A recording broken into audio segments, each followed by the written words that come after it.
I'm going to start today's video off with a quote.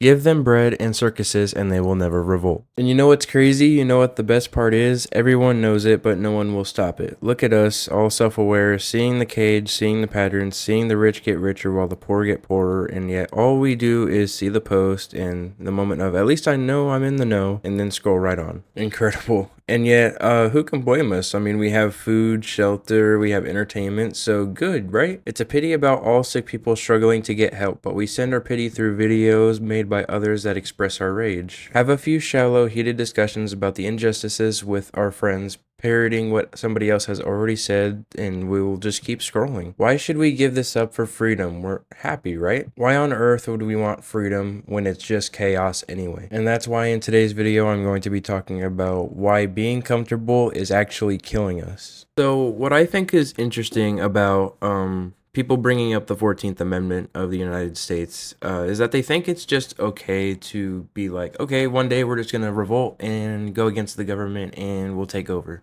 That's not exactly what the 14th Amendment says, and I'm actually going to read it for you right here. The 14th Amendment, specifically Section 3 of the 14th Amendment, disqualifies anyone who has engaged in an insurrection or rebellion against the United States from holding certain public offices.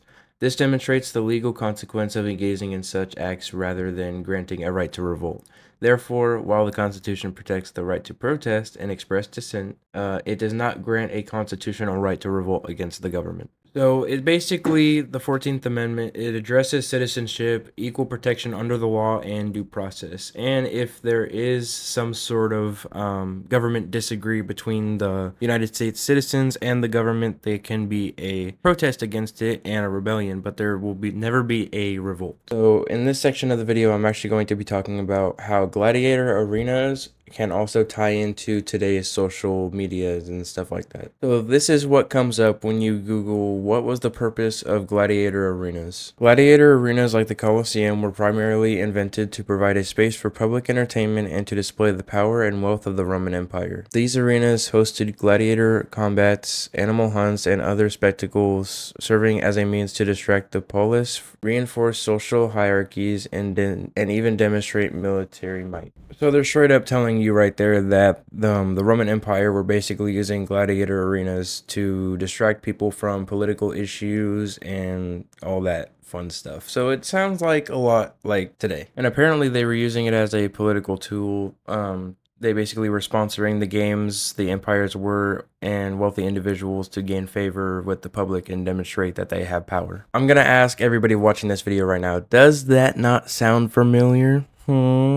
It sounds like our government, just saying. And I've also seen a bunch of people from social media talking about how social media, TV, news, and a bunch of other stuff is actually a comparison to the Roman Empire and the gladiator arenas, which makes a lot of sense. It's like a lot of them are trying to control information that is being spread, but at the same time trying to entertain people on social media platforms. Yeah, that sounds like a lot like the Roman Empire, I'm not gonna lie. And all I'm saying is that history does repeat itself, so it does make a little bit of sense, just saying. So I have a little story that I kind of want to talk to you guys about here at the end. So I used to work at a casino, just a little background. I'm not going to actually say the casino for security reason, obviously. But we were going through basically a training, so like a customer service training. And at the time, basically they had people come in and basically demonstrate how it was supposed to be done. I'm gonna let you guys guess what a casino sells as a main business model. Because if you said food and alcohol, that would be wrong. The main business model they sell is experience and convenience. And when I was in that professional meeting about customer service, when I heard that convenience and experience, dude, it was like my whole body just had chills. I was just like, that is the most disturbing thing I have ever heard. Because I don't know about you guys, but that sounds like it's like their own government. They're basically having people come in, they're entertaining them, they're putting food in their mouths, they're making them have alcohol so they feel good, they're having a good time.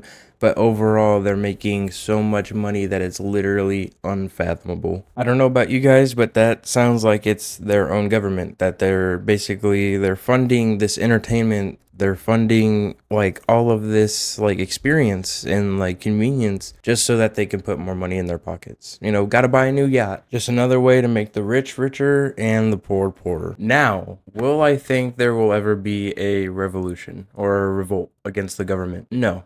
I don't think there ever will be, and if it ever does, it's going to be a bloodbath. And I think about this a lot. I think about like what weapons do the government have that are not accessible to the public eye, or do we don't even know about, like that information that's been sealed away that the public has never even seen those weapons before. It's something that I think about a lot, and thinking about like when there's a revolution or if there's ever a revolt, what would they bring out that could just wipe out the entire state? Just something to think about. Just something to think about. All right, so I don't have a lot of time, so I'm gonna wrap this up here. What do you guys think in the comments? Do you think there will ever be a revolution or some sort of revolt? I personally don't think there ever will be, and if it is, it is very far from here.